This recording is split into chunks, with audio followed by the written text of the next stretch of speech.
peut deviner facilement les arrière-pensées de ceux qui lancent ce débat. Il y a des instigateurs, ce qu'on appelle les tireurs de ficelles. Je ne veux pas croire que c'est un député anonyme qui veut un peu de publicité, qui va descendre les marches et qui est accueilli par la presse, son heure de gloire. Derrière, il y a des tireurs de ficelles. Je pense qu'il y a une arrière-pensée politique très claire, qui est d'exclure ceux et celles, parce qu'il n'y a pas que Moïse Katumbi, qui ont peut-être l'ambition d'apporter une offre politique au peuple congolais. Pour nous, il appartient aux Congolais, et seul aux Congolais, de choisir librement, à travers un processus qui soit ouvert, qui soit crédible, qui soit démocratique, qui soit apaisé et qui soit inclusif, les dirigeants qu'ils choisiront eux-mêmes librement pour conduire les destinées de notre pays. Donc je pense qu'il y a effectivement un agenda caché, mais là, nul ne peut le dire ouvertement, puisqu'il est caché. Et je pense que ceux qui se cachent, nous devrions les blâmer parce qu'ils n'ont pas le courage de travailler à visage découvert. Il faut que nous sachions qui est derrière ce projet. Ce n'est pas quelqu'un venu des États-Unis vaille que vaille, ce n'est pas non plus un député anonyme. Derrière, il y a une machine politique et nous la dénonçons. Des cache-misère. Comment comprendre que certaines personnes qui ont acquis la nationalité congolaise puissent adresser des menaces au pays qui les a accueillis, leur a offert son hospitalité sans aucune discrimination.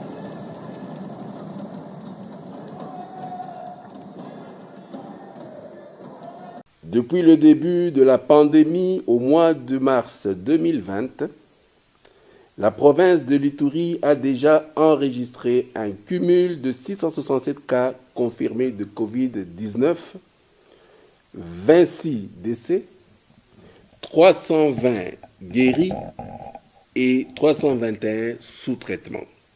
Je tiens à informer la population que la situation est plus inquiétante à propos de la troisième vague de Covid-19. Pendant les 4 dernières semaines, nous avons enregistré 320 cas avec 8 décès confirmés de Covid-19.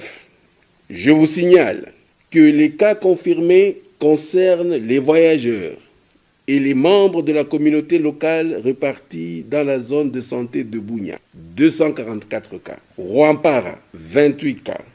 Adi, 19 cas. Chomia, 7 cas. Lolwa, 6 cas. Aru, 6 cas. Mahagi, 3 cas. Drodro, 3 cas. Nyanya, 3 cas.